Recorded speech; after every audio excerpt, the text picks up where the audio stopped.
हमारे साथ बहुत पुराने यूनियन लीडर जुड़ गए हैं। सर कैसे हैं आप? ठीक ठाक हैं अभी।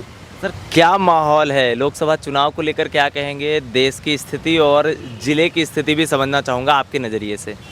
देखिए अभी लोकसभा का चुनाव हो रहा है। जी। देश की आर्थिक नीति को जो वर्तमान सरकार है इतना पीछे ढकेल दिया है कि इसको दूसरा कोई आएगा उसको मेकअप करने में 10 साल लग जाएगा। कर्ज खौफ देश बना दिया, रोजगार को ख़त्म कर दिया है, महंगाई चरम सीमा पर है, क्रूड का दाम मिल रहा सस्ता, बेच रहा महंगा। इसे आम जनता को महंगाई से कमर टूट गई है। जी। शिक्षा का निजीकरण से चलते जो 70% समाज के लोग हैं अपने बच्चे को नहीं स्कूल भेज सकते हैं। है सवाल है स्वास्थ्य का, इतनी कॉस्टली दवा जो ₹1.25 टेबलेट था, ₹1.5 टेबलेट था, ₹15 टेबलेट मिल रहा है। और इस महंगाई का जो मार है इसमें आम आदमी को जो दवा के लेके में स्वास्थ्य के लेके शोचनीय है, दयनीय स्थिति है।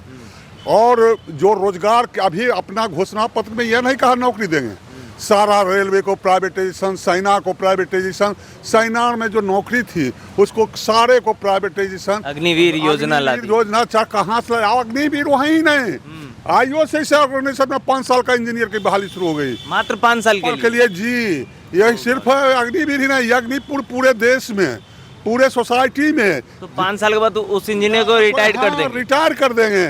और है या 2 साल के फिर बढ़ाएंगे। ये मतलब योजना ही अग्निवीर तरह की तरह सारे देश में लाना, हर एक सेक्टर में लाना है चाहता है। जब हम 19 साल में सेना में जाएंगे और 22 साल में रिटायर कर जाएंगे, न ब्याह का उपाय, न शादी, न PF, न ग्रेचुटी, न पेंशन, कुछ भी नहीं, शहीद का दर्जा भी नहीं, शहीद का दर्जा भी नहीं।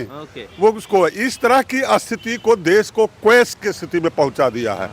और इस मुद्दा को भटकाने के लिए कभी राम मंदिर, कभी धर्म मंदिर, और जिसको भय है, धर्म है, जिसको विचार है अपना, जिस धर्म को मानता है, आस्था का विषय है, पर्सनल इशू है, किसी का है, किसी का नहीं है। ये अपने को धर्म का ठेकेदार बनना चाहता है। आज तक भी सभी लोग हैं, सभी धर्म के लोग एक दूसरे के धर्म को में काहे गाली देंगे? अपना अपना धर्म है, अपना विचार है, स्वतंत्रता फंडामेंटल राइट है कॉन्स्टिट्यूशन में। इसलिए उसको उसी रूप में इसको चुनाव के लिए कभी राम जी, कभी शंकर जी, कभी गणेश जी को खोदो, कभी यही करके जो मुख्य मुद्दा है एजुकेशन का मुद्दा, भ्रष्टाचार का मुद्दा, जितने देश का भ्रष्टाचार, इनका भ्रष्टाचार से विरोध नहीं है। जितना भ्रष्टाचारी हो हमारे पास आ जाओ, आनंद में करो।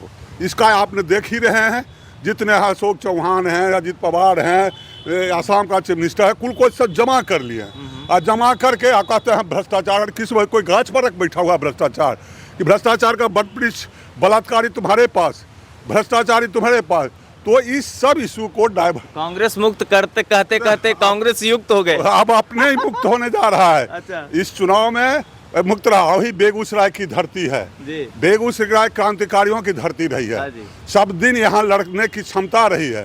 तो इस बार जो है बीजेपी का जो कहते हैं 400 पार 40 पार नहीं करेंगे हिंदुस्तान में सर। जी बहुत स्थिति भयानक है, अंदर करंट चल रहा है।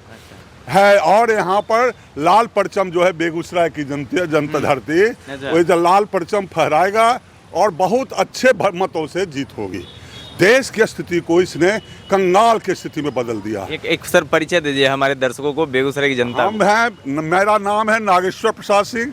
मैं 35 साल इस रिफाइनरी में ट्रेड यूनियन किया हूँ और ऑल इंडिया कोर ग्रुप को लेकर हम लोग चला है, चाहे अब रिटायर कर गया हूँ, लेकिन हम लोग जो है सो जनता की समस्याओं को उठाते रहते हैं, समझते हैं, उठाते हैं, बहस करते रहते हैं। जब तक जिंदा हैं देश की जो स्थिति है बदतर, उसको खिलाफ में हम लोग लिखते हैं। Thank you sir, thank you हमसे बात करने के लिए सर, शुक्रिया। Thank you.